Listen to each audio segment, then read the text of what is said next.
Ұлы патша Сүлеймен деген өтіпті баяғыда деп бастайтын әжем әңгімесін. Ақылы асқан, жер бетінде де, су астында да, аспан әлемінде де әділдігімен әйгілі екен.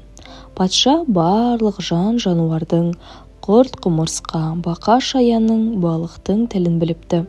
Күндердің күнінде патшалығына жау шауып, әлек салғанда жау бетін ол себелеп қайтарған жылан екен. Бұл баға жетпес ерлікке риза болған Сүлеймен патша жыланға: «Қалауыңды айт, не тілесең, соны беремін» депті. «О, ұлы патшам», депті жылан үш оралып жатқан күйінде басын қаститып: «Жалғыз-ақ тілегім бар. Мен және менің ұрпақтарым жер бетінде ең тәтті қанды сорып өтсе деп тілеймін». Сүлеймен біраз ойланып қалыпты. Алайда хан сөзі қашанда біреу емес пе? Айтқаның болсын, кімнің қаны тәтті екенін өзің ата деген екен. «О, ұлы патшам», деп шағыныпты жылан, «кімнің қаны тәтті екенін мен қайдан білем? Мен бір құдайдың сүйкімсіз жаратылған жәндігі емеспін бе? Көргеннің бәрі жиіркене жиырылады. Бар денем тастай, өн бойымда жылу жоқ, ешкімнің мейірімін көре алмай, ешкімнің құшағына ене алмай қалған жексұрын бейбақпын.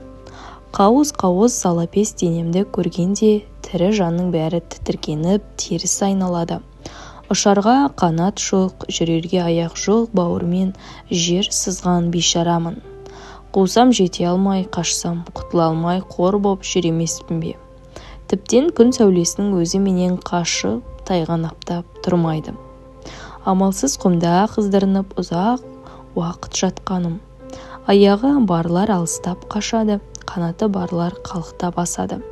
Осы мүсәпір халіммен кімнің қаны тәтті екенін қайдан білейін?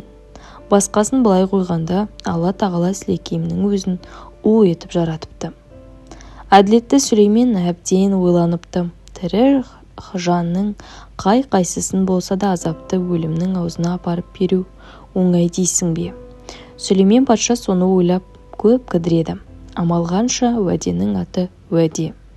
Патша жарлығы екі айтылмаған, уәдесін қайтып ала алмайды. Не де болса орындау керек.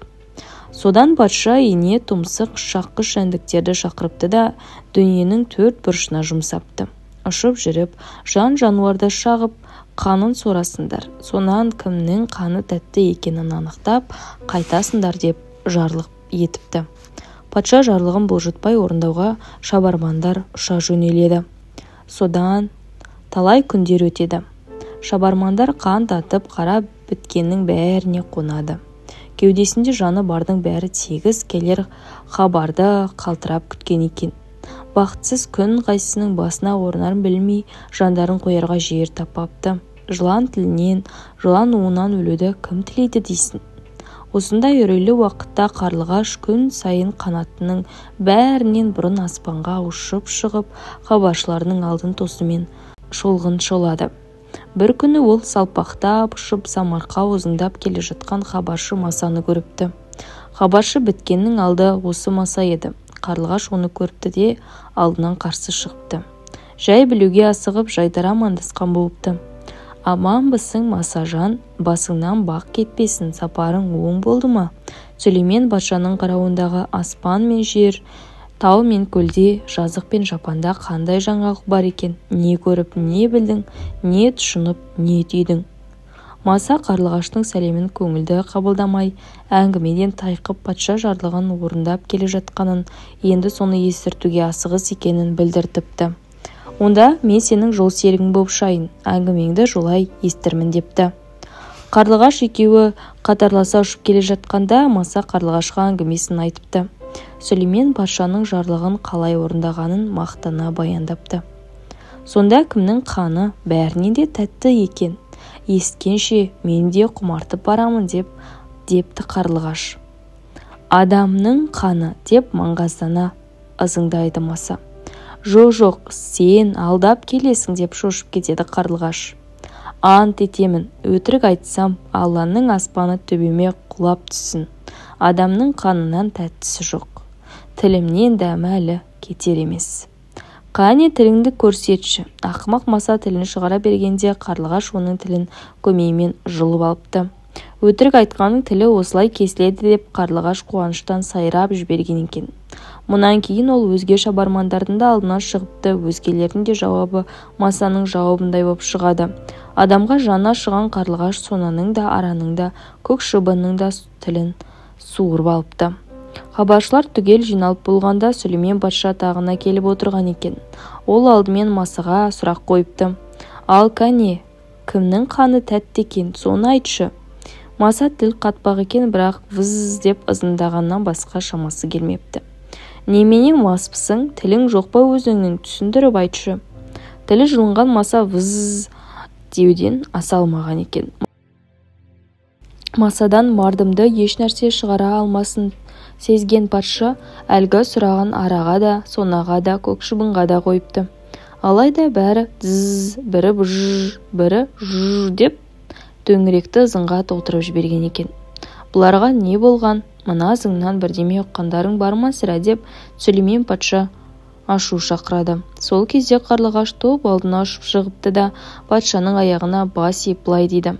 Мен түсіндім, ұлы патшам, бұлардың бәрі де бір ауыздан бақаның қаны тәтті деп тұр. Сүлеймен патша тағынан тұрыпты да жарлығын бекітіпті.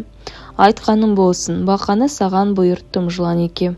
Хан тағының етегінде жатқан жылан алас ұрып жынданғанға сонша тіптен өз уына өзі шашалыпты.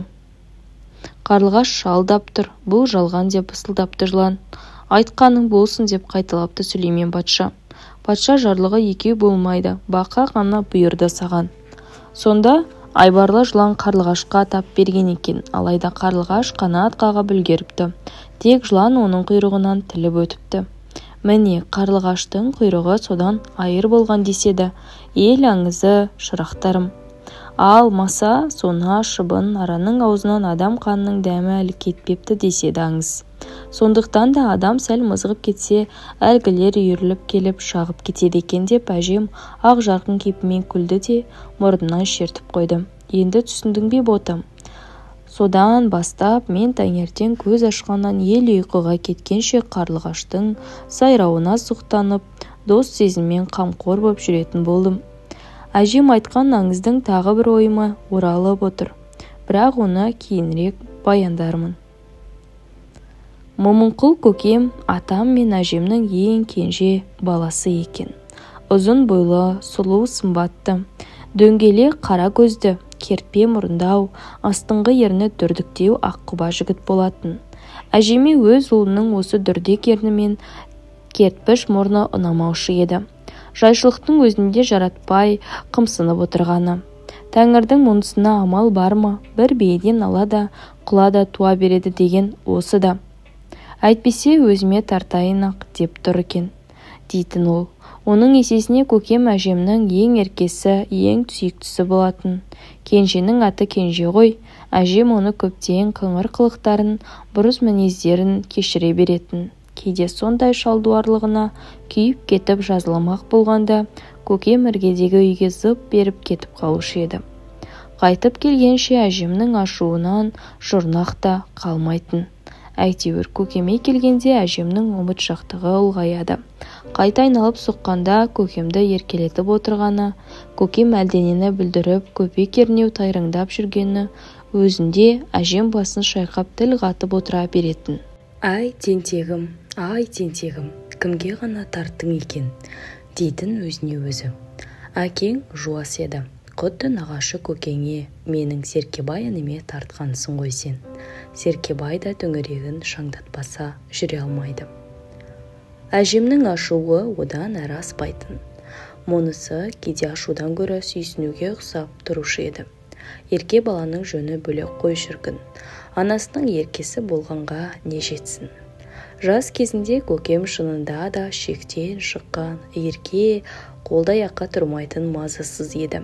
Жаяу жүрсе екі иығын жұлып жеп, сермеген қолы айналасын адақтап жүретін. Атқа мінсе жау шапқандай құйындатып, ай шайға қарамай, ой шұқырды елемей еліріп алатын. Атқа қарғып мініп шауып келе жатқанда қарғып түсетін, атқа да аяққа да батыр еді. Жаз айының мамыражай кеші еді. Алтын күн Құлан тауына иек артып төңірекпен қоштасқысы келмей қызара қиналып тұрғандай сезілді. Батыс жақ нарттанып күлгін шапаққа шомылып тұрған кез. Шақпақ жабағылы бұралдай жондарында сол шапақ бұлаң қаққандай сезіледі. Алатаудың құзар басынан күннің соңғы сәулелері қуат алғандай көз тұрады. Жайлауда мамық түн баяу көмкеріп, даланың бояуын біресе қошқылдандырып, біресе бозғылдандырады. Ақ самал аңқып тұр. Ауыл іші азан қазан. Әркім іңір қараңғылығы алдындағы қарбалас тірлігін тамамдауға тырманып жатқан кез. Әйелдер сиыр сауып болып, бұзауларын қазыққа байлап жатыр. Бір шетте қозы көгендеп жүргендері де көп. Беткейде үйір жылқы шүйгіннен бас көтермей жайылып жүр. Осы кеште жігіттер асау қуып, аласұранға түсіп еді-ау. Құрық тимеген туға шаған желмен жарысып жеткізбей-ақ бағады. Ат құлағында ойнайтын айлакер жылқышы құрығын ептелеп соңынан қалар емес. Танауынан шыққан дем тас ұшырардай жүйткиді. Құрық тиер тиместе шырқыраған даусы жаулады басына көтергендей еді. Жылқышы сонда да ізінен қалмай жүр. Құрық қашағанның жалына жақындамай жатып асау жалт береді. Содан жігіттің екі аяғы ат бүйірін далақтай соғып, қайтып қайрылғанша әлгі қашаған қара жердің апшысын қуырып құрықтан алыстап үлгереді. Ауыл адамдары мынау тосыннан басталған тамашаға түгелдей көз тігіп, өздерінше дабырласып тұр. Арқасы қозып, айқаймен айбат шегіп тұрғандары қаншама. Кейбіреудің иығы өзінен өзі қонжыңдап, анау құрықшы жігіттің қимылын құптайды. Енді құтқармайды деп айқайлайды бірі. Солай енді құрық таста, дейді екіншісі аулақтан ақыл беріп. Қап әттеген-ай, алданып қалдың-ау деп қорланып тұрғандар да бар. Япыр-ай, жаз бойы жалын сипаттай әбден әккі болған екен мынау асау деп өкінеді тағы бірі. Қара тер боп ат үстінде әлегі шыққан құрықшыны құрдастары қарап тұрып ақ мазақтайды. Оған жылқыны емес, сиыр ұстату керек қой дұрысы. Жігіт боп атқа мінген соң жүкеңе елене алмағаны масқара ғой, өзіңнің шамаңды көрер ме еді. Одан қайбір ілгерілеп тұр едің сен. Осылайша ел дабырласып, екеу пікір таластырып тұрғанда жылқышы жігіт ат басын егеруге әлі келмей тұрып еді. Енді бері бұрылып келе жатты. Жейдесі терге малынып, желкесі төмен салынып, құйысқаны далақтап, құрығы босқа салақтап жиналған жұртқа ат басын тіреді. Демін әзер алып тұр. Астарындағы аты ақ көбік боп еліріп алған екен. Әлі біраз егеске шамам бар дегендей көздері ұшқын атып шатынайды. Осы кезде көкем жайдақ атқа қарғып мініп қашағанның жолына кесе көлденең қарсы құйындата жөнелгені төтелей тартып төпеп шауып барады. Ей, мынауың желіккен бе? Желбеге шыққан батырша жөн жосықсыз шаба жөнелгені несі? Құр асауды құрықсыз ұстамақ па десті топ ішінен әлдекім. Өзгелері демін тартып тына қалғандай еді. Өйткені көкем оқыс қимыл жасады. Қашағанмен қатарласа беріп құйрығына жабысқаны сол еді, жерге топ ете түсті. Көз тіккен жұрт шу ете қалды. Аттан құлап майып болды ма деген ой әркімді де бір зірк еткізген еді. Жоқ, сөйтсем көкем сол асаудың құйрығынан ұстаған күйі аяғы жермей тимей бүйірлей тартқылап барады екен. Мұнысы сілтеген тұяқты дартпаудың амалы екен кейін білдім. Бөксесі бұраңдаған қашағанның екпіні бәсеңдеп осқырынып ойқастап барады. Бір мезет асаудың сәл бұрылып шыбысын кідіртуі мұң екен. Көкем қас қағымда ат арқасына мініп үлгерді. Сөйтті де жалға жабысып қыбырсыз жатып алды. Асау болса жайлау жазығын жалғыз емденіп бет алды жөңкіле берді. Ақыры дәрмені кетіп дәмсіз шабысқа шыдамады білем, әлгі асау айдалада қалт тұрып қалды. Көз тіккен жұрт қуаныштан ду ете түсті. Енді көкем асауды ырқына еріп, жалынан қақпайлап бізге тақай берді. О, аруақ, сақтай көр, діл көзден аулақ әйтеуір. Азамат деп осын айт. Дуюға да құрық тастар құдіретін есі болар. Не де болса епте екен шіркін. Жұрт осылай желпінісіп тұрғанда сауды аяңға салып көкем де келді. Көкем мақтауды жек көрмейтін, сол мақтауға ілікем деп ол от пен суға орынсыз қойып кетуден тайынбаушы еді. Ол мықтымын деп жүктің ауырын көтеретін, күреске де даяр тұрады. Жаяу жарыстан да қалған емес, не керек соның бірде-бірін берік тұтынып үдесінен шықпайтын. Осыған орай оның ел қойған аты да көп еді. Епті, алаңғасар, қара күш, тауызар сияқты аттың талайы көкеме үйір болатын. Шынында да ол бапкері жоқ тұлпардай байлаудағы сұңқардай өзіне өзі сыймай жүретін. Ат үстінде де, қара жаяу кезінде де қарап жүрген сәті жоқты. Қашанда ел көзіне түсіп, ерекше бір қырмен екшелене беретін. Осындай мазасыз мінезі оны талай-талай тасқа да соқтырды. Көкемнің көкпар десе арқасы қозып тұратын және сол көкпардан бір жерін жараламай қайтқан кезі жоқ шығар. Бір рет бұғанасы шығып келді, енді бірде аяғы сынып қайтты. Ал есінен танып, ел жігіттері көтеріліп келгенде зәре-құтымыз қалмаған кезі де болған. Бірақ басын көтерісімен сол баяғы аласапыран тірлігіне сүңгіп жүре беруші еді. Толғақ азабын тез ұмытқан әйел сияқты. Көкем көрген тауқыметін елеу дегенді білмейтін, сақтанып жүру санасына да кірген емес.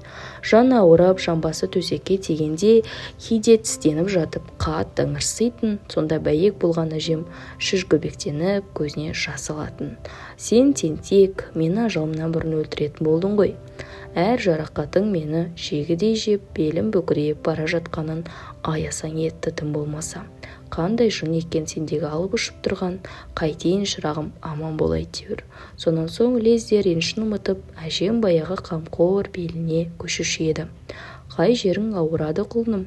Сусын берейін бе? Жастығың жайсыз емес пе? Расында да көкемнің әрбір аңғал қадамы әжемді қатты қайғыртатын. Ұлының қасынан бір елі кетпей тілеуін тілеп қалтырап отырғаны. Мұндайда өзге дүние түгілі біз сияқты немерелер де шет қалатын. Бар ықыласы көкеме ауып, өзге дүниені көз келмеуші еді. Мұндайда біз әжемді көкемізден қызғанып, кәдімгідей қынжылатынбыз. Әкем тулап тұрған жігітке байсалдылық қонар деп оқуға отырғызды. Алайда көкеме кітаптың да септігі тие қойған жоқ. Бұдан нәтиже шықпаған соң әкем оған қол өнер шеберлігін, зергерлік өнерін үйретуге кірісті. Үйде жүріп, мұның да үдесінен шықпайтынын білген соң көкемді нағашыларымызға, әжемнің інісі қатал мінезді Серкебайдың қолына бермек боп шешіпті. Серкебай нағашымның сонда ауылға келгені әлі есімде. Ол кезде нағашым 60-қа таяған кісі еді. Бүкіл ауыл боп аяғынан тік тұрып қарсы алғаны бүгінгідей көз алдымнан кетпейді. Сонау алыс көк жиектен қатар түзген 4 салт атты көрінгеннен ақ ауыл адамдары күтіне бастаған. Алдыңғы жорға төбелдегісі Серкебай нағашым екенін бәріміз айнытпай таныдық. Ал желе жорытқан үшеуі қасындағы қосшылары болса керек. Серкебай келе жатыр дегенде әжемнің қуанғаны сонша жас балаша елпектеп кетті. Киіздің жаңасын, көрпенің шайысын, жастықтың жайлысын әзірлей бастап еді. Әкем мен көкем тысқа шығып құрмет көрсеткен кейіппен қол қусырып тұрды. Бұл екеуін көргенде Серкебай нағашым үзеңгісін шіреніп, ат жүрісін аялдата бастады. Серіктері де тізгіндерін тартып, баяу жүріске көшті. Үйге тақап келгенде әжем көкемді Серкебайдың атын ұстауға жұмсады. Көкем де ебелек қағып, салам алейкумын жолай айтып ат жылауына жармасып жатыр. Алайкум салам деп Серкебай нағашым сәлемін алды да көкемнің иығына қолын салып аттан түсе бастады. Көкем сол сәтте нағашымның қолтығынан сүйей қойды. Сонан соң Серкебай нағашым алжаң басып менің әкемен сәлемдесті. Серіктері де аттан түсіп жатыр еді. Әкем ауыл жігіттеріне әмір берді. Меймандардың атын ұстаңдар. Жігіттер жедел басып ат тізгініне жармаса беріп еді. Серкебай нағашым қамшысын көтеріп ақырып қалды. Маған көрсеткен құрметтерің аздай, несіне ерпектейсіңдер деп тоқтатып тастады. Нағашымен еріп келген жігіттерге осынау күрт мінез шалдың әдеті әбден сыр мінез болған ба жылмиып қарасты. Неменеге мәз боп тұрсыңдар деп тағы зекірді нағашым. Өзге ауыл болса өзім мен сендер түгілі еріп келген итіме де құрмет көрсет деп шіренер едім. Ал әпкемнің алдына келгенде бәрің де үйдегідей қызмет көрсетіңдер. Осынау ашуы адырайып тұрған қатал кісіден жасқанып, біздер жан-жаққа тығылып жатырмыз. Жабықтан сығалап бақылаймыз. Әкем меймандарды үйге бастап жүрді. Есіктен ең алдымен Серкебай нағашым бас сұқты. Әжем оны балаша аймалап, еркелетіп жатыр. Осы кезде нағашымның ат қосшы жігіттері ішке қожын көтеріп кірді. Серкебай төрге жайғасып болған соң әжемнің хал жайын сұрады. Аманбысыз әпке, ауру сырқаудан саумысыз, көңіліңіз жайлы ма? Құдайға шүкір шырағым дейді әжем де желжіреп. Мұнан соң жаппай жай сұрасу басталды. Ел адамдарының есендігі, мал басының түгендігі сұралды. Бұл кезде қоржынның аузы сөгіліп, нағашымның әкелген сыйлықтары көріне бастады. Өрік мейіз, қант, шай, бауырсақтан басқа жеме арналған көйлектік матада шықты. Серкебай асыл киімдерді қонымды етіп сымбатты киініпті. Алдымен құндыз бүркі құлпырып көз тартады. Бөркін шешкенде көк тақыр етіп қырған басында оқалы барқыт тақиясы қалды. Бешпет сыртынан буған кемер белдігінің жалпақтығы керек қарыста еді. Сабы күміспен көптелген қамшысын сәнмен қос бүктеп қасына қойыпты. Етсіз қыр мұрыны, қысыңғы өткір көзі ашаң жүзін айбарландырып жібереді екен. Қияқта етіп бастырған мұртының ұшы екі езуін жиектеп көмкеріп тұр. Селдір ұзын сақалы кеудесіне түседі. Ол аз сөйлеп, әр сөзін нығарлап таптап, қарсы отырған адамына қарай қамшысын немесе сұқ қолын нұқып сесті айтады екен. Нағашым ешкімді бет қаратпайтын, айналасын айбармен меңдеп алған өр көкіректеу көрінді. Өз қатарларының өзін менсінбейтін кісі, біз сияқты бала-шағаға көз қиығында салған жоқ. Бір кештің ішінде Серкебай талай рет көкемді де, қасына еріп келген жігіттерді де қыжғыртып алды. Туа біткен мінезіме әлде көңілінің хошы жоқ па әйтеуір. Бұл кездесуінде нағашым нақ бір ескі дәуірдің қатал әміршілерінде елестейді. Әжем бізге өрік мейіз үлестіріп берді. Аузымыз томпаңда бәріміз мәз болып жүрміз. Мал сойылып ошақта от маздайды. Жұрт күндегісінен көтеріңкі көңілде болатын. Бәрі де абыр-сабыр асығыс үстінде. Біз одан бетер мәзбіз. Желідегі аттардың әйер әбзеліне сүйсіне қарап қызығамыз. Күміспен көмкерілген құйысқан еріксіз көз тартады. Қонақтар көп жатпады. Ертеңіне жолға жинала бастады. Көкемді әкетуге арнайы келген екен. Көкем бұрынғыдай емес, тіптен жуасып қалыпты. Айналсоқтап әкеме жалтақ-жалтақ қарайды. Серкебай нағашым өзі атқа нығарланып отырып алған соң баяғы әмірлі үніне көшті. Тіптен қатуланып алған. Көкемді қамшымен 2-3 салып қалды да ақырып жіберді. Жаман күшікше неменеге жалтақтап тұрсын, ұзатылатын қыздай сызыла қалыпты ғой қысталақ. Мен саған әлі көрсетермін. Ауылға барған соң 2 аяғыңды бір етікке тықпасам ба? Сөйтті де әжем жаққа алара көз тастап тістене сөйлейді.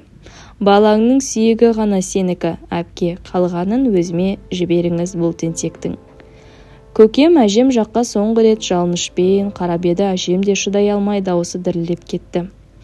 Қайдан білейін шырағым, сүйек өзіндікі ғой әйтеуір. Адам етсең болғаны да. Серкебай өзеңгіге шіреніп тұрып бізбен қоштасты да ат басып ауылына бұрды. Соңынан ат үстінде иығы салбырап еріксіз адамдай көкем еріп бара жатты. Бұрынғы өжеттігінен, қайсарлығынан, жігерінен жұрнақ та қалмағанына бәріміз де таңдандық. Жат қолға түскендей жабығып кете берді. Әжем сондарынан ұзақ қарап тұрды да жанарына үйірілген жасты жаулығымен сүртті. Тәңірім жолыңды оңғара көрсін құлыным деді де ол ұлына арнаған тілеуін болар болмас күбірлеп. Бір ай өтпей жатып әжем көкемді сағына бастады. Жатса тұрса атына тап отыратынды шығарды. Ақыры шайдың жүзі толар толмаста әжем көкемнің соңынан іздеп төркініне аттанды. Баласының қасында бір аптадай болып мауқын басқан соң оралды. Алайда үйге келген соң қайта сағынып, үкілеп әкеме әр жайды айта беретінді шығарды. Шырағым тіптен арып, құр сүйегі сұрайып қалыпты. Серкебай оны ертелі-кеш кітап оқудан бас алдырмайды екен. Бүйте берсе жас баланың қу сүйегі қалады ғой. Әкемнің айтуынша Серкебай көкемді матап ұстайтын көрінеді. Әр қадамы санаулы екен. Содан бір елі ауытқуға көкемнің еркі де жоқ, шамасы да жоқ болса керек. Мен көкемдер ауылдан аттанарда Серкебай нағашым еліне барған соң, шынында да көкемнің екі аяғын бір етікке тығып қояды деп қиналған едім. Сөйтсем, онысы қатал тәртіпте ұстаймын деген екен ғой.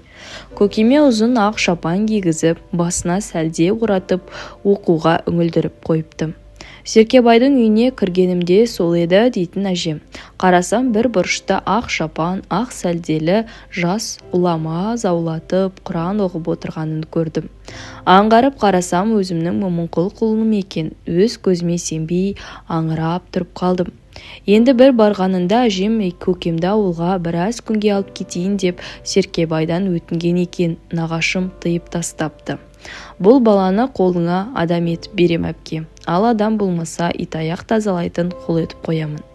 Әжем қанша жалынса да Серкебай айтқанынан қайтпайды. 2 жыл өткен соң ғана көкем ауылға оралды. Үстінде ақ шапан, басында сәлде, аздап едірейген тікенек мұрт қойыпты. Ауыл адамдары жас жігіттің мысық мұртына сол күні ақ күлген.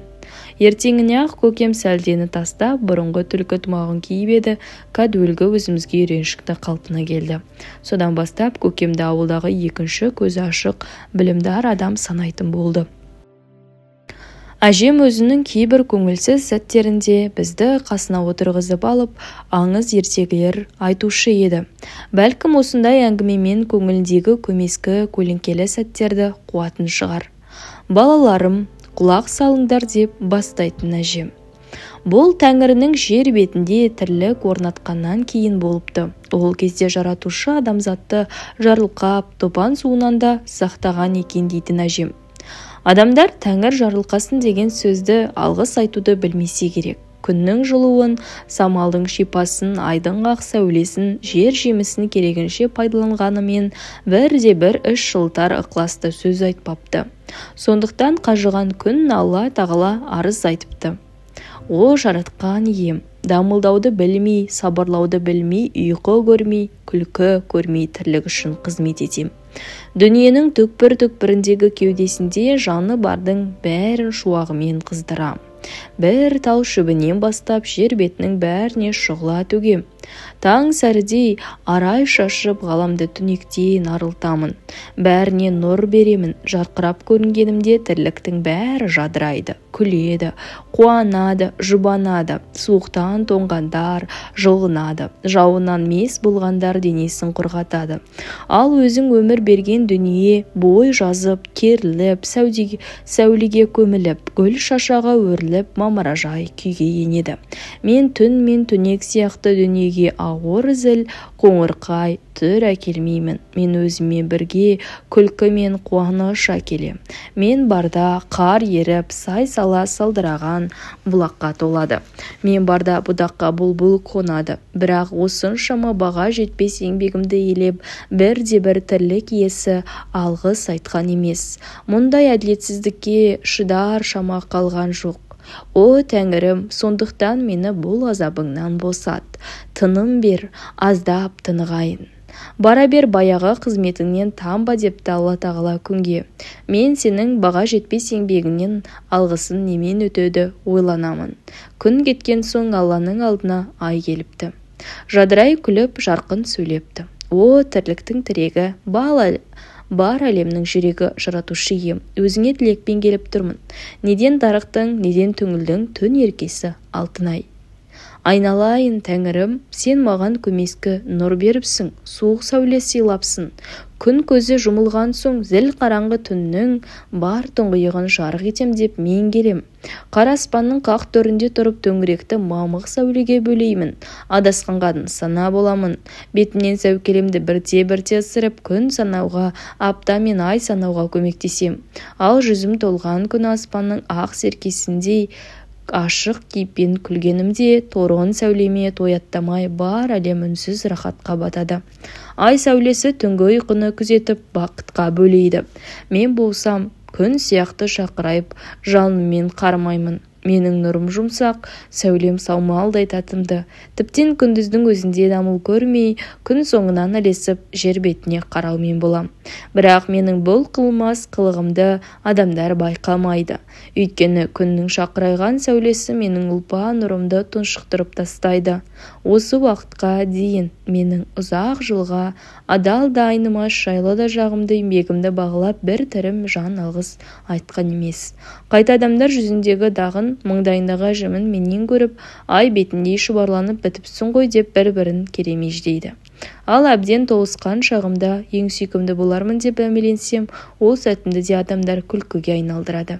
Бір жақтырмайтын адамын көрсе, етшеңді кісіні кезіктірсе, беті айтабақтай болып безерген біреу екен деседі.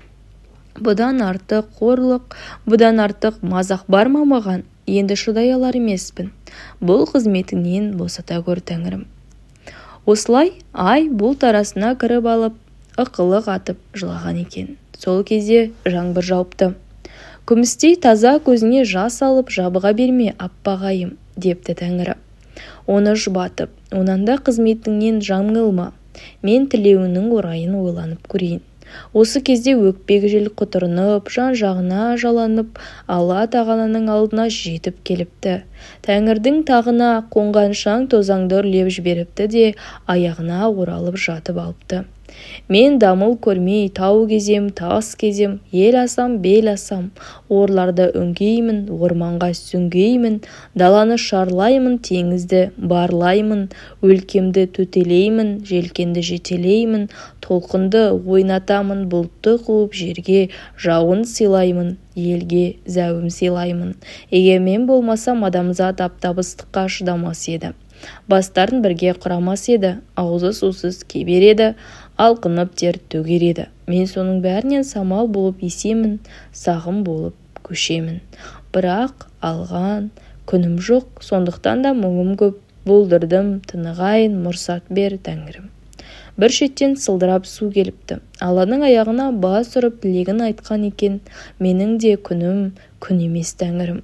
Ой, қырын кезін даланың, дамыл көрмей ағамын, жердің шаңын жуамын, елдің тәнін жуамын, саусағын шөлін басады, бір жұтып демін ашады.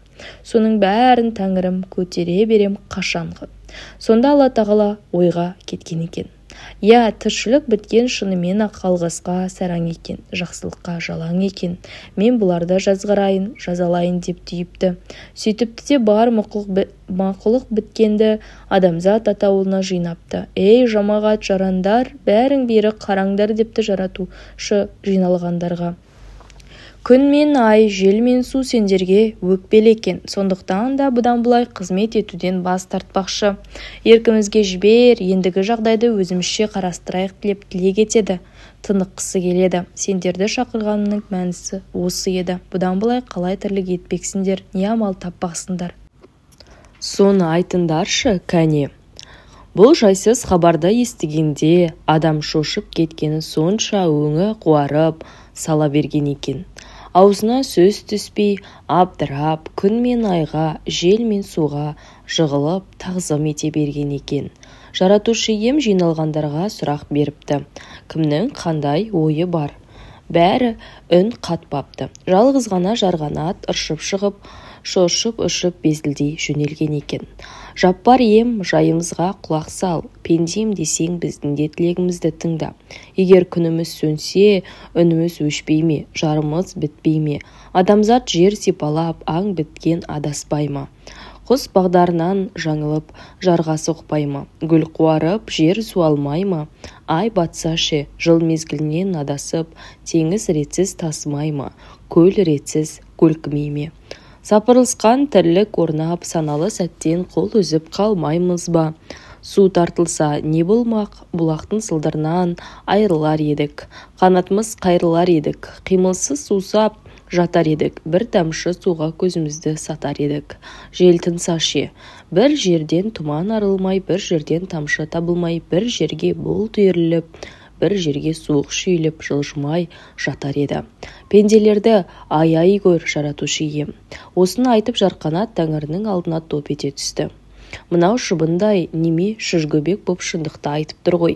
Расында да өмірдің астан кестеңі шығады екен-ау деп ойлапты жаратушы. Сөйтіп қайтадан жарлық береді.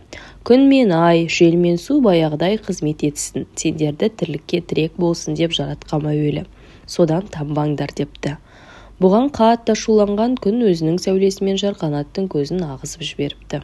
Енді көзіме түссең күлетіп күйдіріп жіберемін депті күн. Жел бұрқана долданып, маған тап болсаң, пәрше-пәршеңді шығарып жүнше түтермін дейді. Мен сені тұншықтырып өлтіремін депті су.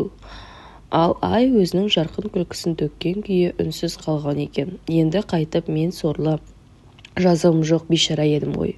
Өзім үшін емес, бүкіл тіршілік үшін тілек бір демедім бе тәңірім деп зарлапты Жарқанат. Сонда жаратушының Жарқанатқа жаны ашып жарлық беріпті. Күн көкжиектен көрінбей, көз байлана бастағанда, айдың жүзі әлі де шыға қоймаған сәтте, жел тынып, жекен жапырағы ұйыған сәтте ұшып шығасын. Ал күндіз күн көзінен жасырынып, қуыс-қуыс жырада, тәстүнек сынада, үйдің жүрегінде жатасын. Аштан өлмес үшін қос емшек беремін. Бірінде сүт, бірінде су болады. Осылай тірлік етесің енді. Содан бастап жасқаншақ адам күн мен айды, су мен желді сыйлайтын болған деседі. Төртеуіне табынатын болған деседі. Жарқанат болса адамның абыржып үрейі қалмағанын көрген үшін адам атаулыдан талай-талай қорлық көретін болыпты. Адам да Жарқанаттан жасқанып, қорғанып жүретінді шығарыпты. Міне балаларым, жақсылыққа жамандықпен жауап бермеңдер. Жақсылықтың өтеуі де жақсылық болсын. Біз осылай үлкендерден ғибрат алып өсіп едік. Ал үлкендердің әр өсиеті өнер мен өнегенің ең шыңы ғой. Ауылда бас қосып байыпты әңгіме айтар кештер көп болушы еді. Мал өрістен қайтқан соң ымырт үйірілгенше бір төбенің басына шығып алып үлкендер шүйіркелесер еді. Ел жаңалығы, күнделікті тірлік қамы, ертеңгі күннің еншісі, бәрі осы бас қосуда ортаға салынатын. Егер әңгіме арқа ұзаққа созылмаса, қариялар балуан күрес, жаяу жарыс, тартыспақ сияқты ойындар ұйымдастырып, қызығына мәз болып отырар еді. Қараңғы қоюланып көз байланарда бәрі үйді-үйіне тарасатын. Кейде ел ішіне ақын келіп қонар еді. Бұл ең бір сәтті күн, ең тәтті күн болатын. Барша жұрт ақын түскен үйге жиналып иен тіресіп тұратын. Үйге симағандары жабықтан сығалап, ал кейбіреуі ақынның үнін алыстан естігеніне риза болатын. Көкем келгелі ел адамдары әжемнің отауына жиналатын. Көкем әндетіп отырып халық жырларын, қиссаларын оқыр еді. Өзгелері ентелей түсіп, ұйып, мүлгіп, теңселе толқып тыңдайтын. Осылай көкем жарықтық өлілгенше елдің ішінің ең қалаулы жыршысындай өтіп еді-ау. Қиссаларының маржандай тізілген таза тілі, оралымды ойы, қиял жетпес теңеулері, ертіп отыратын екпіні, ұйытып тастайтын ұйқасы тыңдаушының жан сарайын жарқыратып жібергендей сезілетін. Мен осынау халық қазыналарын алғаш ақындардан, көкем сияқты көз ашық білімділерден сіңіргем. Солардан дәм татып, солардан сусындағам. Көкемді көрші ауылдар қолқалап шақырып әкетіп, түнімен жыр оқытатын. Көкемде мұндай кештерден бас тартып көрген емес. Көкеме жыр құмар жанның бәрі қиссаның қай жерін жаттап алғысы келген ынтызарлар. Жұрт отырған жерде бір жырдың кей шумақтарын жырымдап айтса да, біледі екен деген атқа ие болу үшін қызыққандар да келетін. Көкем болса ерінбей, жалықпай, әр толғауды бір айтып еске түсіретін. Шынында да өздері қара танымайтын жырқұмардың кейбіреуі келесі күнге бір кеште өзінше жыр соғатын. Сондықтан ондай кісілердің көбі көкемді ұстазым деседі. Серкебай нағашым көкемнің дін жолына түспей, сәлдесін алып тастап, ойын сауық, ән жыр қуып кеткеніне талай рет ренжіді. Ауылдың жын шайтандардың бәрін төңірегіне жинап алып, албасты бастыма сені дейтін. Онан да ата бабаларының әруағы риза болсын деп Құран оқып тұрмайсың ба? Деп ешкіше маңырап отырғаннан қашан арылмақсың түге деп көкемді мазақтағаны да бар. Құранды жұма сайын оқимын ғой нағашы деп көкем ақталмақ еді, ана кісі бұрынғысынан бетер ашуланды. Түфі, ан тұрған неме, бір жұмада бір-ақ рет Құран оқығаныңды да міндетсінесің осы сен шірік. Күніне неше реттен оқысаң да аруақтардың парызын өтей алмайтыныңды ұмыттың ба? Сонан соң нағашы өзінің бауырларының ынжық екенін, бүкіл ел намысы, ел ары өзінің мойнында екенін, ауылдың атын шығарам деп жүріп Құранға құлап отыруға мұршасы да, уақыты да жетпейтінін айтып ренжіді. Көкемді оқытқанда арнаулы ғұлама шығар, Құранды соның қолына берермін деп үміттенгенін айтты. Енді сол үмітінің ақталмай шәкіртінің селкілдек шегіртке ұқсап кеткеніне өкінетінін білдірді. Байқасам нағашымның өзі де Құранға құлшылық етіп отыруға мойны жар бермейді екен. Жасынан дін құдіретіне иланып, дін жолына беріліп өскен соң енді әруақтар алдындағы парызынан қорқып, ақыреттің тауқыметінен тайсалып, көкем арқылы күнәсін жумақ екен. Бір қызығы, нағашы ұрысқанда көкем шынымен-ақ кінәлі адамдай мойнын салбыратып, үнсіз отырып алатын. Мұнысы қатал мінез Серкебайдың көңілін басу ғана еді. Нағашым ауылына аттанысымен көкем ескі әдетінше жыр айтып, қисса оқып өз қызығына түсіп кеткен. Есейгенде көкем елді жулатып жүріп 3 рет үйленді. Үшеуінде де дау жанжал, ұрыс керіс, айтыс тартыссыз тынған емес. Ат шапан айып төлеп құдалардың алдына жығылып жатып, ел ақсақалдары рең дегенде бітістіруші еді. Жас күніндегі ұрыс десе ұмтылып тұратын ұрма мінезі, жанжал десе жанып кететін жарғыша қылығына дейін осылай тынған болатын. Әкемнің үлкен ағасы Төлебай атам ұзын бойлы, кең жауырынды, тәмпіш мұрын шал еді. Ағара бастаған шоқша сақалын тараштап, тұйық отыратын. Қолынан ұзын таяғы түспейтін. Үйде байыздап отыру әдетінде жоқ еді. Базарға да шықпайтын, малмен бірге өріп, өсіп, өрістен малмен бірге қайтатын әдеті болатын. Отар соңынан қалып қойған қозылақты жинастырып жүргені. Ішім жемі орталау, көп балалы кісі еді. Осылай баяу тірлікпен ілбіп жүріп, сол атам бір күнде дүние салды. Ізінен 3-4 жылдың ішінде балаларының көбі өліп, жалғыз ғана Құрманкүл атты қызы қалған болатын. Оның менен 3-4 жас үлкендігі бар. Ал үлкен әпкем Үбішті мен еміс қана білемін. Әкемнің айтуынша ол ерте хат танып, кітап оқыпты. Жазу да қолынан келеді екен. Біздің аймақта алғашқы қара танып, хат жазуға қолы жеткен қыз сол әпкемнің жалғыз өзі көрінеді. Әпкемді Байтана руынан Рысқұлбек Омаров дегенге бесерткі етіп атастырған екен. Бесік керті етіп атастырған екен. Ол сауатсыз салауатты аздау боп өсті. Қыз бой түзеп, ел көзіне көріне бастағанда, жұрт ішінен қайран, ақ тоқтыдай сайрап тұрған қыз аузын ашпас білімсізге қор болама деген сыбыстар көбейген екен. Әкем бата бұзбаймын, сертен кетпеймін, бұйрықтан аса алмаймын, арыма таңба түсірмеймін деп 1912-1913 жылдары әпкемді ұзатқан екен. Неден екені белгісіз, әйтеуір әпкем ұзатылып барған соң бір жылға жетпей дүние салды. Ел бұған қатты қайғырды. Әкем өмір бойы қызының мезгілсіз өліміне күйініп жүруші еді. Бәлкім өзі өкініш өртін тұтатқанын сезген шығар. Осы өкініш оның өзге қыздарына деген көз қарасын тіптен бүкіл әйел қауымына деген ұғымын өзгертіп жіберіпті. Үнемі қамқорлықпен қараушы еді. Ауыл жатаған кесек үйлерде қыстап шығатын да көктемде алыс жайлауға қоныс тебетін. Шабындық пен егіндікті ат тұяғы шиырламасын деп содан көз түскенше мал біткенді жайлаудың бір танабынан екінші танабына көшіріп жүрер еді. Ауыл адамдары егінді аз егетін, ағаш соқамен аздаған жерді атсыздап жыртып, дән сепсе болды деп жүре беретін. Тек күзде ғана егін оруға оралады. Егінді қол орақпен орып, ат тұяғымен бастырушы едік. Мұндайда әсіресе ат тізбегін шыр көбелек қуалап, айқай-шуға қарық боп қалатын да балалар, жұрттан көңілді жүретін де балалар. Ақыры тамағымыз қарлығып, әбден шаршағанымызда айдауға түскен малдарды еркіне жібереміз. Сонан соң үлкендер сабанын екшеп дән суырар еді. Жел тұрғызу үшін бар бала жиылып ысқыратынбыз. Жел шақырғанға келеді деген сөзді онда жиі естейтінбіз. Астық суырып, ақ сабаннан тазалаған соң қалбырға салып илейтін. Онан соң барып, бала біткен дәннің ірі тасын теруші едік. Үлкендер астықты тақияда етіп үйеттін де шынтақта бөлшейтін.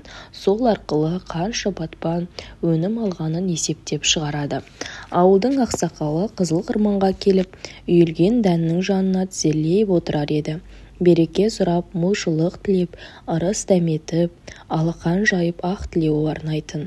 Дәннің алдын қапқа, сонан кейін ғана көсіп салатын.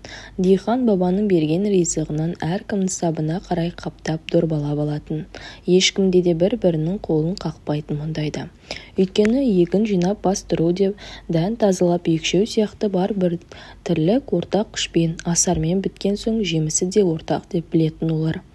Бала кезімде егіншінің осындай әдемі дәстүрін көріп едім. Кейін орыс диқаншылармен іргелес қонып, отырықшылыққа үйрене бастаған ауыл адамдары бірте-бірте жерді сапалы жыртуды, егінді бабымен егуді үйрене бастады. Аттың жалын қамыт қажап, ат сауырын қайыс соқылағының несі жақсы дейтін қазақтар. Жерден алған жемістің дәміне түсіне берді. Сонан соң орыстармен ортақтасып егін салуды әдетке айналдырды. Ал тақыр кедейлер байлардан күш көлік, киім-кешек, тамақ алып дән сепсе, өз жерінің өніміне өзі қожа бола алмай, түсімнің 1/4 ғана иемденіп жүрді. Көшпелі тірліктің көлемі тарылып, ауқымы азая бастаған сайын егіншілік ұлғая берді. Малды ауыл қыс бойы Қаратаудың ар жағын жайлап, ерте көктемде елге оралар еді. Сөйтіп кедейлерге қос беретінді шығарды. Біздің Үсен әулетінен Нияз байдың тұқымдары жарлыларға қос бербақ табысқа бешесінен батып жүрді. Біздің үй қосқа жолдануды білмейтін, өзінің шағын тіршілігін күйттеп, қысы-жазы елден ұзай қоймайтын. Оның есесіне Үсеннің бір бұтағы баймен тойтабайдан тарағандар коллективтендіру кезеңіне дейін жақшылықпен арылып көрген емес. Жұпыны шаруасымен жұрт қатары тірлік ететін үсендіктер байлығы тасыған Нияз ұрпағына қарағанда өздерін бір-біріне жақындау сезінетін. Кейін жұтқа ұрынып жұтап қалған Нияз ұрпағының жарымы әлгі Қарабайыр ағайындарының қатарына қосылып жатты. Менің әкем үлкен үйдің иесі есебіне үсендіктердің ішіндегі құрметтісі саналатын. Диқан ауылы әкемді мүлтіксіз тыңдап, оған арқа сүйеп отырушы еді.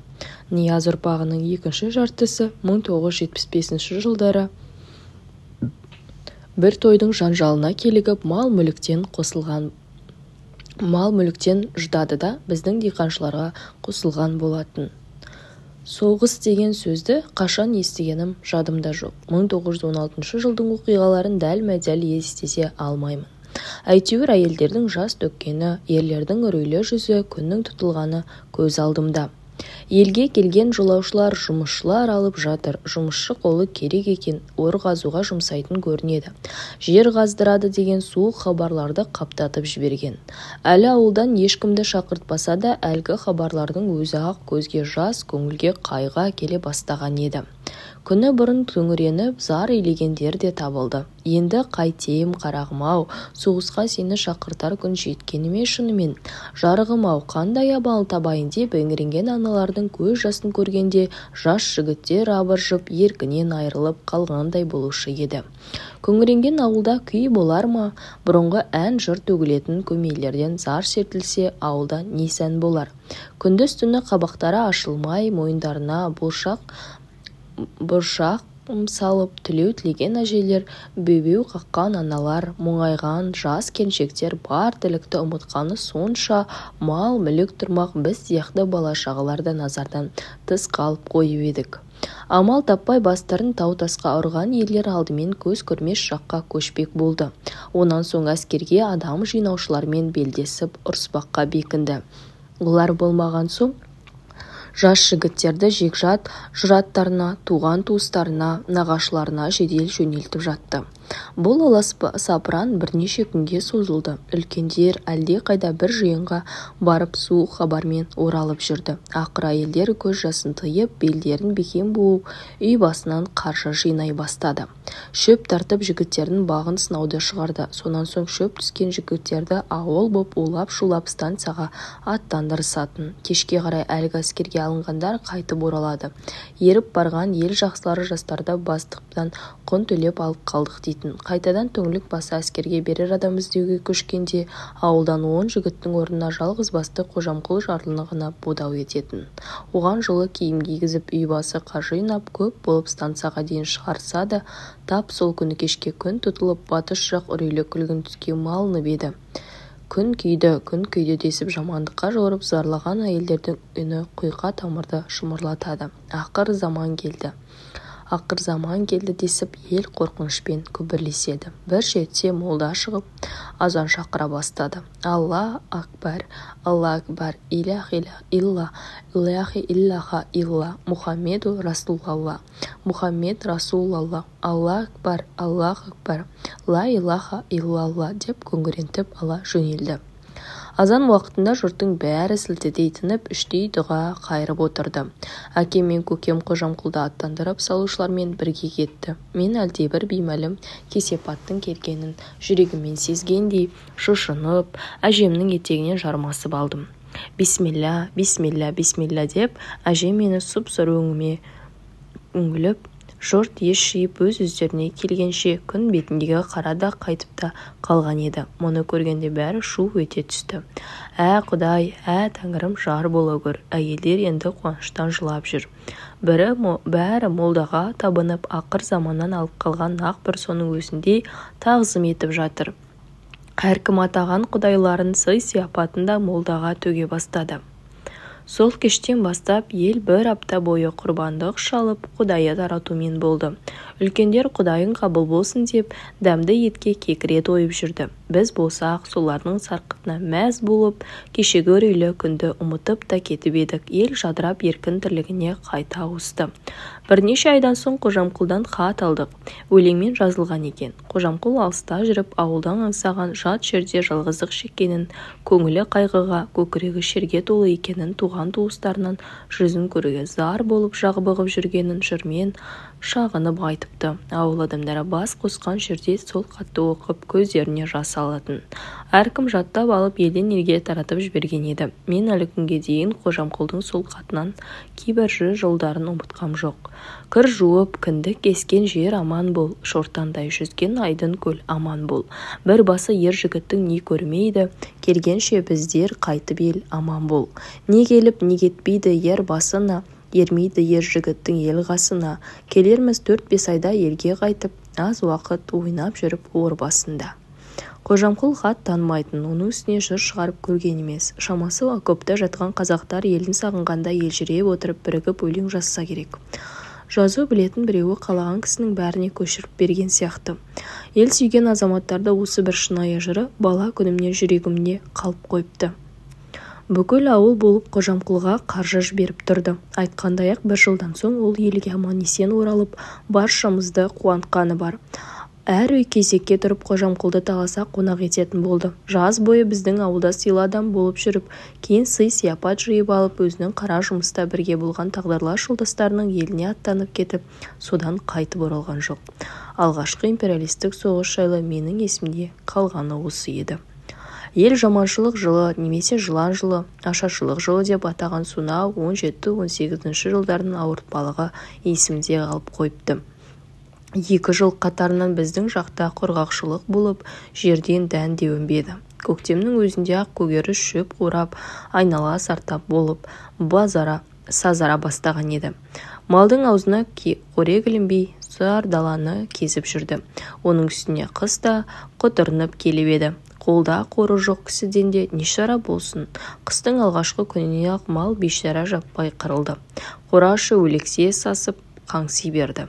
Қорадан мал, қолдан амал кеткен адамдар шамасыз, шарасыз қайғыға түсті. Осылайша олар келесі көктемді құр алақан жайып қарсы алды. Біздің малдан небары 3 ешкі аман еді. жуанның созылып жіңішкенің үзілер жағы түскенде сол үшкешкіні шандырып тартқылап амалдадық. Аз ғана сүтке су қосып ағарған атын көбейткен боламыз. Шалап болса да талшығымызға жарайтын сул еді. Кейде әкем үй мүліктеріне айырбастап бірер қадақ ұн әкелсе быламық көже ішіп көтеріліп қаламыз. Сол жылы көктемде Борное станциясына шойын жол тартылды да бұл жер сауда-саттықтың қызу орталығына айналды. Әкем жарты пұт ұн бірнеше қадақ құм шекер тапқан еді. Станциядан жатақ үй қарастырды да көкем мен әжемді сонда орналастырды. Сөйтіп әлгі ұн мен шекерді әжем мен көкем базарға сатып азын-аулақ пайда түсірмек. Әжем мені өзімен бірге ала келді. Еңселі үйлерді, ығы-жығы көшені, сапырылысқан сан халықты ауқымды құрылысты алғаш көргенім осы еді. Бұрын есектің ақырғанынан күшті дауыс жоқ деп жүруші едім. Сөйтсем паровоздың жай ысқырғанның өзі құлағыңды бітеп жіберердей ащы келеді екен. Бір күнде көрген жаңалығым мен әртүрлі әсерден қатты шаршаппын. Ауыл мен станция арасы 4 шақырымда еді. Мені шаршатқан жолдан бұрын жолай көрген қызықтарым сияқты. Әкем бізді әкеп салды да қайтып кетті. Әжем болса бірден өз тірлігін қамдастыра бастады. Мені төсекке жатқызған соң өзін ұн мен құмшекерді араластырып жент жасай бастады. Әжемнің қимылына көз салып жатып ұйықтап кетіппін. Таңертең әкем келіпті. Көзімді ашсам үйдегілердің бәрінің жүзі қуарып отыр екен. Үрейленіп сыбырласады. Еш нәрседен бейхабар жатқан мен не болды деп ұшып тұрыппын. Алайда әжем басымнан сипады да ұйықтай бер құлыным деп сыбырлады. Үй іші дымқыл тартып күңгірттенді. Төбеден тамшы ағып тұр. Түнде нөсер жауын жауған еді. Жоқ апа деді де аз үнсіздіктен кейін әкем жиналыңыз, ауылға қайтамыз, тәуекел дейтін түкте қалған жоқ. Көк піскенше амалдап күн көреміз. Мен өзім қала берейінші дейді көкем. Әкем ашулана тіл қатты. Саған сенген тәуекелің бар болсын. Тез арада жиналып та үлгердік. Төртеуміз тысқа шықтық. Көрші үйдің алдында неге екені белгісіз жұрт топталып тұр. Біз жылдамдатып өте шықтық. Жолай әжемнен ұққаным көрші үйде бір жапырақ нан үшін адамды тамақтап өлтіріп кетіпті. Енді көкем үйде бақырайып отыра алмайтын болды. Жаяулатып Қаратау жақтағы әпкелеріне тартып кетеді. Мінер көлік жоқ. Алайда ол жақтан көкем құр қол салбырап қайтып кеп тұрғаны. Ауылымыздың екінші қапталынан Ташкент, Пішпек, Фрунзе тас жолы өтуші еді. Біз оны қара жол деп атайтынбыз. Мыңбұлақтың бір көзі Қолбастауда пошта станциясы болатын. Көкем сонда барып ат айдаушы болып орналасты. Әжем көкеммен бірге сол бекетке кетті. Үйде қалғандарымыз ақ шалаппен бұламақты қанағат тұтып отыра бердік. Бір күні әкем жолаушылап барып көгеріп кеткен 2 қап бидай әкелді. Сол бидайда қайнаған сумен жуып, кептіріп, шетінен қуырып, жеп, қаужалақтап қалдық. Біраз уақыттан соң күн жылынып, жер кебе бастады. Әкем ары-бері шапқылап жүріп, өлмес ауқат тауып жүр. Бір күні ол бірнеше қадақ құмшекер, жарты пұт ұн және бір дүйір шай әкелді. Оны Советтік азық-түлік комитеті көмекке беріпті. Сүт көже жасап аздап тойынып қалды. Күн көзі әбден жылынған соң әкем мені ертіп бекетке әжеме әкелді. Әжем қатты сағынған екен. Бізді көргенде көзіне жас алып босап кетті. Бәріміз де жүздесіп жадырап отырмыз. Әкелген шай қантымызды, ұн мен жармамызды бердік. Көкем жолға шығып кетіпті. Барлық ат айдаушылар ұзын сарайға ұқсас жатақта тұрады екен. Жағдайлары мәз емес. Біз көкемнің келуін күттік. Көкемнің қуанышында шек жоқ еді. Мен аймалап сүйіп, аспанға көтеріп, әпкелерімнің хал жайын сұрап жатыр. Біраз шүйіркелесіп отырғаны соң әкем мен көкем станция бастығына кетті. Бір жола есеп айырысып, жұмыстан босап қайтып келді. Көп аялдамай төртеуміз ауылға қуанып қайта едік.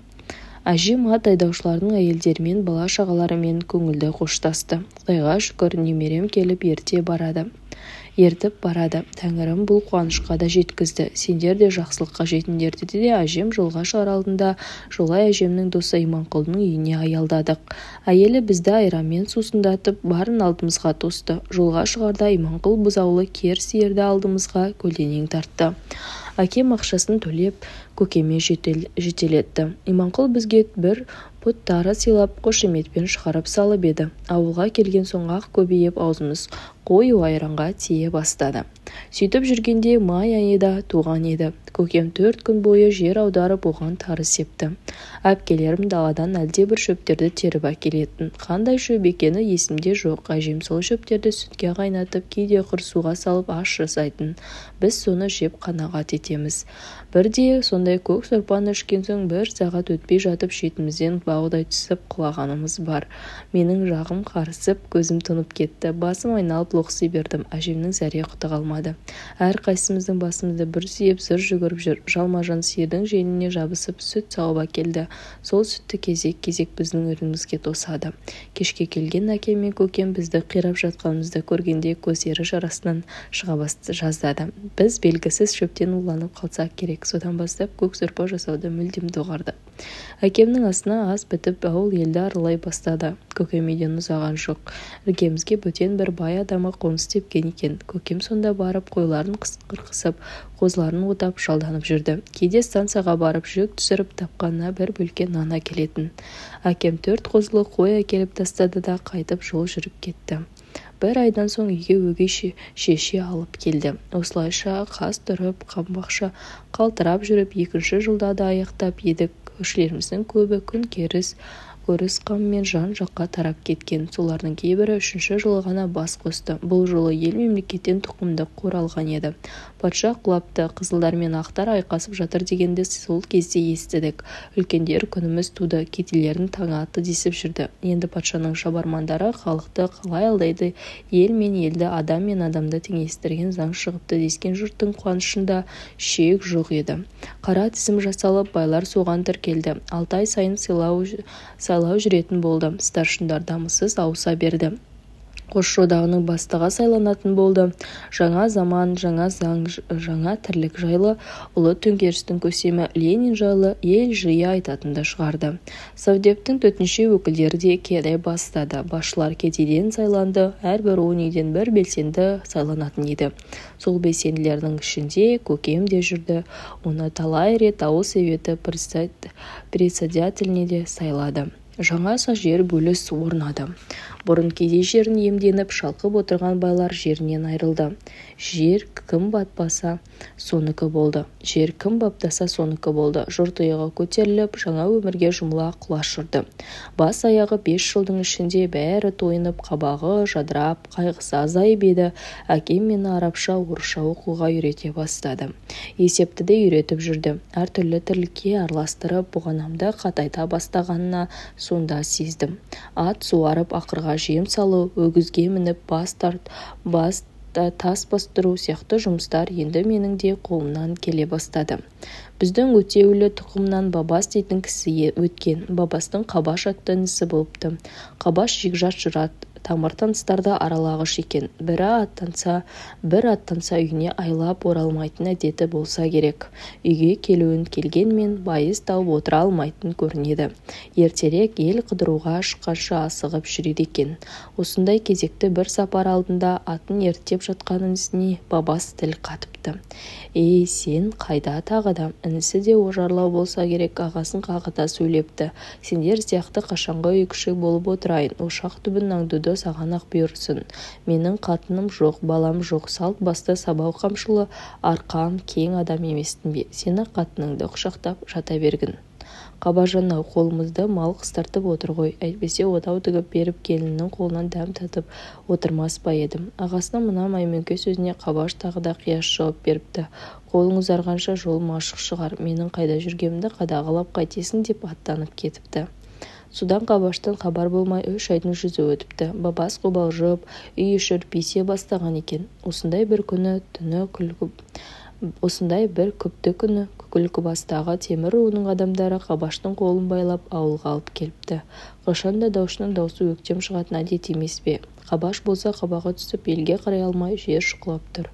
Оны байлап әкелген жігіттер ел адамдарына қамшы үйіргендей қара бұлтты төндіре сөйлейді.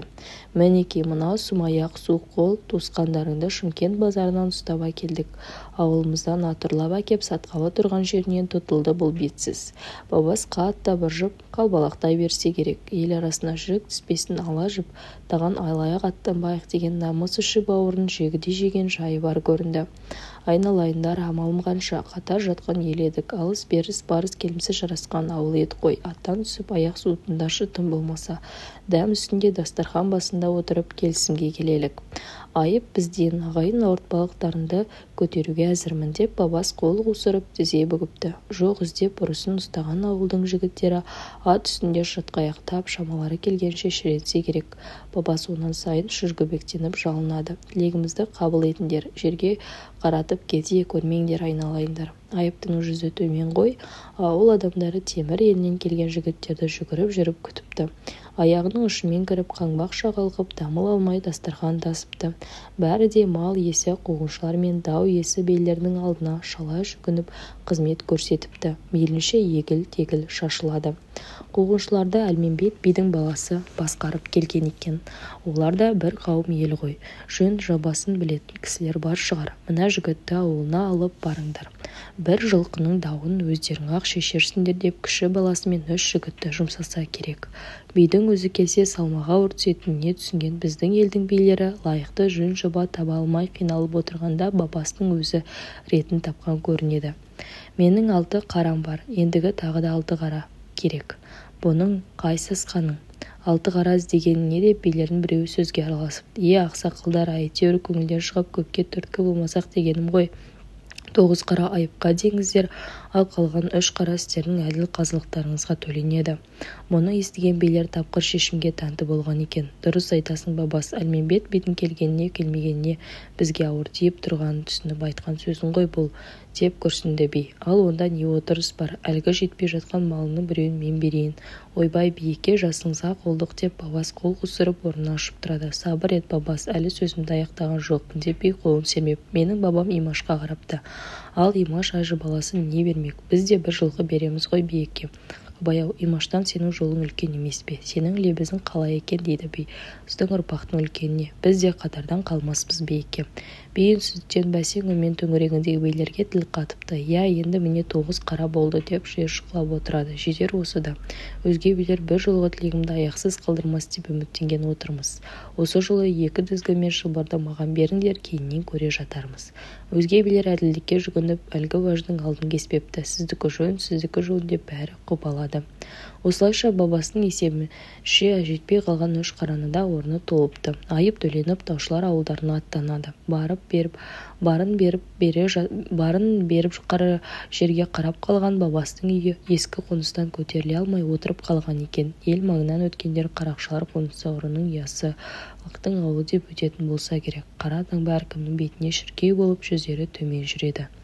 Тіптен бас қосыла қалған жерде әлгі айғақты ат бадырайтып шыға келеді екен. Бірде сейсенбі базарына барған біздің базаршыларды біреулер мұқатыпты. Сендер ұра ауылының жігіттері екенсіңдер ғой.